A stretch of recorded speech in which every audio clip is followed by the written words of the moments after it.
आज हम लोग ज्योग्राफी में क्लास 9 के चैप्टर 2 यानी कि क्लास 9 के भूगोल के चैप्टर 2 के सेकंड वीडियो को लेकर के आप लोगों के सामने है। आशा और उम्मीद है जो आप लोगों का प्यार और विश्वास कायम रहेगा और ज़्यादा से ज़्यादा एप्रिसिएशन मिलेगा। तो चलते हैं क्लास 9 ज्योग्राफी भूगोल चैप्टर 2 का पहला टॉपिक हमने डिस्कशन स्टार्ट किया था प्रीवियस वीडियो में और उसी टॉपिक को आगे कंटिन्यू करते हैं। वो पहला टॉपिक था हमारा हिमालय पर्वत श्रृंखला। उसी टॉपिक में आगे कुछ और चीज़ें याद रखनी है। हिमालय पर्वत श्रृंखला के उत्तर दक्षिण के अतिरिक्त हिमालय को पश्चिम से पूर्व तक स्थित क्षेत्रों के आधार पर भी विभाजित किया गया है। जी हाँ, उत्तर दक्षिण के अतिरिक्त हिमालय को पश्चिम से पूर्व तक स्थित क्षेत्रों के आधार पर भी विकसित किया गया है। इन वर्गीकरण को नदी घाटियों के सीमाओं के आधार पर किया गया है। यह जो वर्गीकरण किया गया है वो बेसिकली नदी घाटियों की सीमाओं के आधार पर किया गया है। उदाहरण के लिए सतलुज एवं सिंधु के बीच स्थित हिमालय के भाग को पंजाब हिमालय के नाम से जाना जाता है।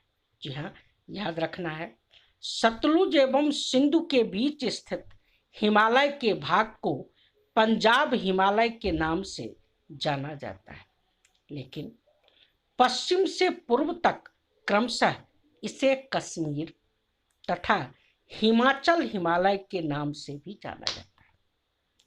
लेकिन पश्चिम से पूर्व तक क्रमशः इसे कश्मीर तथा हिमाचल हिमालय के नाम से भी जाना जाता है। सतलुज तथा काली नदियों के बीच स्थित हिमालय के भाग को कुमाऊं हिमालय के नाम से भी जाना जाता है। सतलुज तथा काली नदियों के बीच स्थित हिमालय के भाग को कुमाऊं हिमालय के नाम से भी जाना जाता है। चलते हैं, डिस्कशन को आगे कंटिन्यू करते हैं। एक एक चीज़ों को ध्यान से समझना है। काली तथा तीस्ता नदियाँ, काली तथा तीस्ता नदियाँ नेपाल हिमालय का एवं तीस्ता तथा दिहांग नदियाँ असम हिमालय का सीमांकन करती है। मैं एक बार फिर से रिपीट करता हूँ। काली तथा तीस्ता नदियाँ नेपाल हिमालय का एवं तीस्ता तथा दिहांग नदियाँ असम हिमालय का सीमांकन करती है। ब्रह्मपुत्र हिमालय की सबसे पूर्वी सीमा बनाती है। ब्रह्मपुत्र हिमालय की सबसे पूर्वी सीमा बनाती है। दिहांग महाखंड के बाद दिहांग महाखंड यानी कि गार्ज के बाद हिमालय की दक्षिण की ओर एक तीखा मोड़ बनाते हुए भारत की पूर्वी सीमा के साथ फैल जाता है। एक बार फिर से रिपीट करता हूँ। ब्रह्मपुत्र हिमालय की सबसे पूर्वी सीमा बनाती है। दिहांग महाखंड यानी कि गार्ज के बाद हिमालय दक्षिण की ओर एक तीखा मोड़ बनाते हुए भारत की पूर्वी सीमा के साथ फैल जाता है। इन्हें पूर्वांचल या पूर्वी पहाड़ियों तथा पर्वत श्रृंखलाओं के नाम से भी जाना जाता है। इन्हें पूर्वांचल या पूर्वी पहाड़ियों तथा पर्वत श्रृंखलाओं के नाम से जाना जाता है। ये पहाड़ियाँ उत्तर पूर्वी राज्यों से होकर गुजरती है। ये पहाड़ियाँ उत्तर पूर्वी राज्यों से होकर गुजरती है तथा मजबूत बलुआ पत्थरों जो अवसादी शैल है से बनी। ये घने जंगलों से ढकी है तथा अधिकतर समानांतर श्रृंखलाओं एवं घाटियों के रूप में फैली है। ये अधिकतर समानांतर श्रृंखलाओं एवं घाटियों के रूप में फैली है। पूर्वांचल में पटकाई, नागा, मिजो तथा मणिपुर पहाड़ियां शामिल हैं। याद रखना इस बात को। पूर्वांचल में पटकाई, नागा, मिजो तथा मणिपुर पहाड़ियां शामिल हैं। इस तरीके से हमने ज्योग्राफी क्लास 9 के चैप्टर 2 को के पहले टॉपिक यानी कि हिमालय पर्वत श्रृंखला को यहाँ समाप्त किया। प्यारे बच्चों, आज हम इस दूसरे टॉपिक को करेंगे और साथ ही साथ इस दूसरे टॉपिक के समाप्ति के बाद हम कुछ यानी कि 3 इंपॉर्टेंट प्रश्नों के बारे में चर्चा करेंगे, जो बेसिकली ऐसे प्रश्न हैं जो ना ही सिर्फ 9th और 10th में बल्कि यूपीएससी, बीपीएससी और कॉम्पिटिटिव एग्जाम में भी बराबर पूछे जाते हैं। तो आप लोगों से मेरा रिक्वेस्ट होगा जो वीडियो को लास्ट तक जरूर देखेंगे और ज़्यादा से ज़्यादा लाइक, सब्सक्राइब और कमेंट करेंगे। तो चलते हैं क्लास 9 ज्योग्राफी चैप्टर 2 के सेकंड टॉपिक के तरफ, और वो सेकंड टॉपिक है हमारा उत्तरी मैदान। हमने अंडरलाइन करके लिखा है, उत्तरी मैदान 3 प्रमुख नदी प्रणालियों सिंधु, गंगा एवं ब्रह्मपुत्र तथा इनकी सहायक नदियों से बना है। उत्तरी मैदान 3 प्रमुख नदी प्रणालियों सिंधु, गंगा एवं ब्रह्मपुत्र तथा इनकी सहायक नदियों से बना है। यह मैदान जलोढ़ मृदा से बना है। जलोढ़ मृदा मतलब ऐसी मिट्टी जहां पानी से, जो हमेशा पानी से ढकी रहती है। यह मैदान जलोढ़ मृदा से बना है। लाखों वर्षों में हिमालय के गिरिपाद में स्थित बहुत बड़े बेसिन यानी कि द्रोणी में जलोढ़ों का निक्षेप हुआ, जिससे इस उपजाऊ मैदान का निर्माण हुआ है। याद रखना इस बात को। लाखों वर्षों में हिमालय के गिरिपाद में स्थित बहुत बड़े बेसिन यानी कि द्रोणी में जलोढ़ों का निक्षेप हुआ यानी कि एक्सट्रैक्शन हुआ, जिससे इस उपजाऊ मैदान का निर्माण हुआ है। किस मैदान का? उत्तरी मैदान का। इसका विस्तार 7 लाख वर्ग किलोमीटर के क्षेत्र पर है। किसका विस्तार? उत्तरी मैदान का विस्तार 7 लाख वर्ग किलोमीटर के क्षेत्र पर है। यह मैदान लगभग 2400 किलोमीटर लंबा एवं 240 से 320 किलोमीटर चौड़ा है। कौन सा मैदान? उत्तरी मैदान लगभग 2400 किलोमीटर लंबा एवं 240 से 320 किलोमीटर चौड़ा है।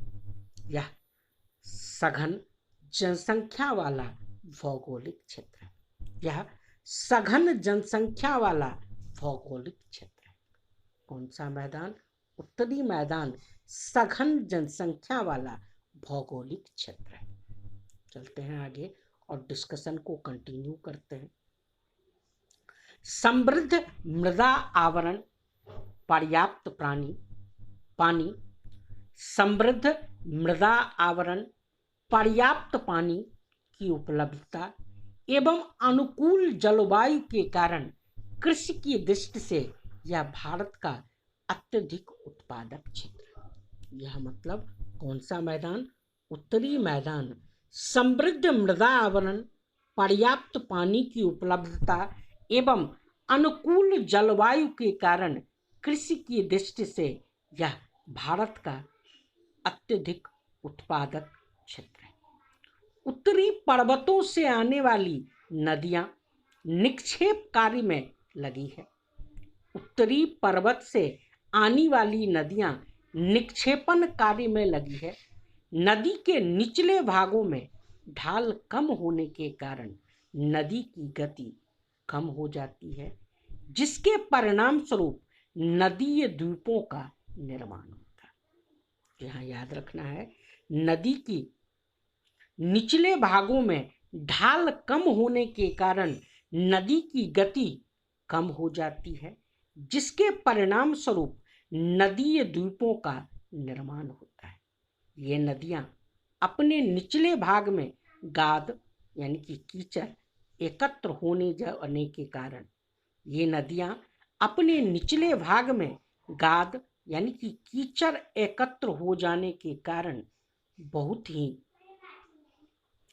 धाराओं में बट जाती है। ये नदियां कीचड़ यानी कि गाद एकत्र हो जाने के कारण बहुत ही धाराओं में बट जाती है। इन धाराओं को वितरिकाएं कहा जाता है। ये नदियां नीचे गाद यानी कि कीचड़ होने के कारण अनेक धाराओं में बट जाती है।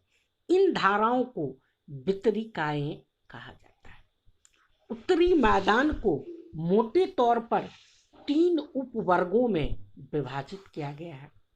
इस मैदान को उत्तरी मैदान को मोटे तौर पर 3 उपवर्गों में विभाजित किया गया है। उत्तरी मैदान के पश्चिमी भाग को पंजाब का मैदान कहा जाता है। याद रखना है, उत्तरी मैदान के पश्चिमी भाग को पंजाब का मैदान कहा जाता है। सिंधु तथा इसकी सहायक नदियों के द्वारा बनाए गए इस मैदान का बहुत बड़ा भाग पाकिस्तान में स्थित है। सिंधु तथा इसकी सहायक नदियों के द्वारा बनाए गए इस मैदान का बहुत बड़ा भाग पाकिस्तान में स्थित है। सिंधु तथा इसकी सहायक नदियां झेलम, चेनाब, रावी, ब्यास तथा सतलुज हिमालय से निकलती है। सिंधु तथा इसकी सहायक नदियां झेलम, चेनाब, रावी, ब्यास तथा सतलुज हिमालय से निकलती है। मैदान के इस भाग में दोआबों की संख्या बहुत अधिक है। मैदान के किस भाग में? उत्तरी भाग में दोआबों की संख्या बहुत अधिक है। गंगा के मैदान का विस्तार घग्गर, गंगा के मैदान का विस्तार घग्गर तथा तीस्ता नदियों के बीच है। यह उत्तरी भाग के राज्यों हरियाणा, दिल्ली, उत्तर प्रदेश, बिहार, झारखंड के कुछ भाग तथा पश्चिम भाग में बंगाल में फैला है। गंगा के मैदान का विस्तार घग्गर तथा तीस्ता नदियों के बीच है। यह उत्तरी भाग के राज्यों हरियाणा, दिल्ली, उत्तर प्रदेश, बिहार, झारखंड के कुछ भाग तथा पश्चिम बंगाल में फैला है।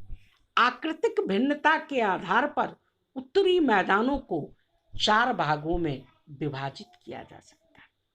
आकृतिक भिन्नता मतलब स्ट्रक्चरल डिफरेंसेस के कारण उत्तरी मैदानों को 4 भागों में विभाजित किया जा सकता है। नदियां पर्वतों के नीचे उतरते समय शिवालिक की ढाल पर 8 से 16 किलोमीटर की चौड़ी पट्टी में गुटका का निक्षेपण करती है। नदियां पर्वतों के नीचे उतरते समय शिवालिक की ढाल पर 8 से 16 किलोमीटर की चौड़ी पट्टी में गुटका का निक्षेपण करती है। इसे भावर के नाम से जाना जाता है। जहाँ याद रखना है, नदियां पर्वतों के नीचे उतरते समय शिवालिक की ढाल पर 8 से 16 किलोमीटर के चौड़ी पट्टी में गुटका का निक्षेपण करती है। इसे भावर के नाम से जाना जाता है। चलते हैं और डिस्कशन को आगे कंटिन्यू करते हैं। ध्यान से देखिएगा। सभी सरिताएं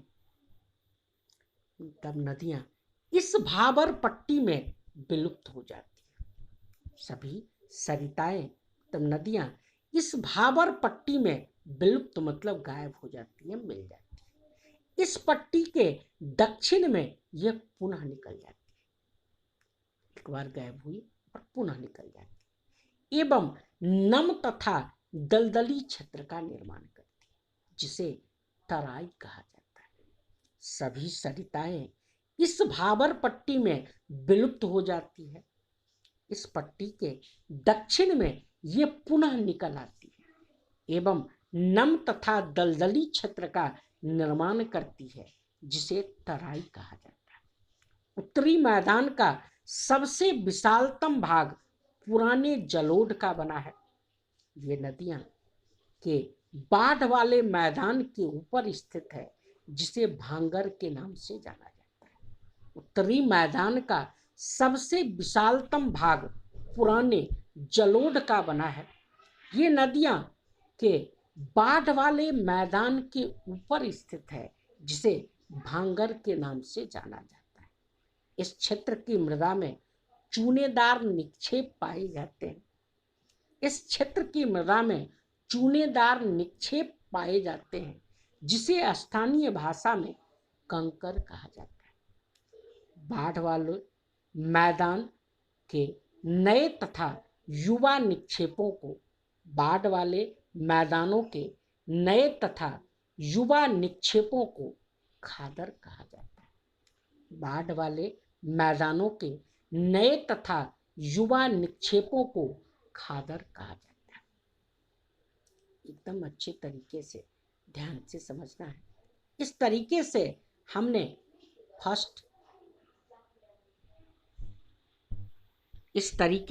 हमने क्लास 9 चैप्टर 2 के सेकंड टॉपिक को यहाँ खत्म किया। जैसे मैंने वीडियो के शुरुआत में कहा था कि आज हम लोग 3 इम्पॉर्टेंट क्वेश्चन डिस्कस करेंगे, जिसको हमने वेरी वेरी इम्पॉर्टेंट करके लिखा है, क्योंकि ये ना ही सिर्फ क्लास 9 और 10 बल्कि यूपीएससी, बीपीएससी और डिफरेंट कॉम्पिटिटिव एग्जाम में भी पूछे जाते हैं और इम्पोर्टेंट। तो वेरी वेरी इम्पॉर्टेंट करके प्यारे बच्चों इसको लिखना है और एक दूसरे को समझाना है और फॉरवर्ड करना है। पहला क्वेश्चन है, ब्रह्मपुत्र नदी में स्थित माजुली विश्व का सबसे बड़ा नदीय द्वीप है, जहां लोगों का निवास है। पहला क्वेश्चन मैंने बोला, ब्रह्मपुत्र नदी में स्थित माजुली विश्व का सबसे बड़ा नदीय द्वीप है, जहां लोगों का निवास है। दूसरा क्वेश्चन, दोआब का अर्थ होता है दो नदियों के बीच का भाग। दूसरा क्वेश्चन, दोआब का अर्थ होता है दो नदियों के बीच का भाग। दोआब दो शब्दों से मिलकर बना है, दो तथा आब अर्थात पानी। दोआब का अर्थ होता है दो नदियों के बीच का भाग। दोआब दो शब्दों से मिलकर बना है, दो तथा आब अर्थात पानी। चलते हैं तीसरे और लास्ट क्वेश्चन और वेरी वेरी इंपॉर्टेंट क्वेश्चन की तरफ। पंजाब भी दो शब्दों से, यहां थोड़ा प्रिंटिंग एरर है, लिख लीजिएगा। पंजाब भी दो शब्दों से मिलकर बना है। पंज का अर्थ है पांच तथा आब का अर्थ है पानी, अर्थात 5 नदियों के बीच का भाग। पंजाब भी दो शब्दों से मिलकर बना है। पंज अर्थात 5 तथा आब का अर्थ है पानी, अर्थात 5 नदियों का बीच का भाग। क्लियर है? आशा और उम्मीद है कि आज का वीडियो आप लोग को पसंद आया होगा। ज़्यादा से ज़्यादा लाइक, शेयर और कमेंट कीजिए, और जी हाँ, हो सके तो रिकमेंड कीजिए सब्सक्राइब करने को, ताकि हम इस मुहिम में और आगे बढ़ सकें। आज के लिए बस इतना ही। धन्यवाद।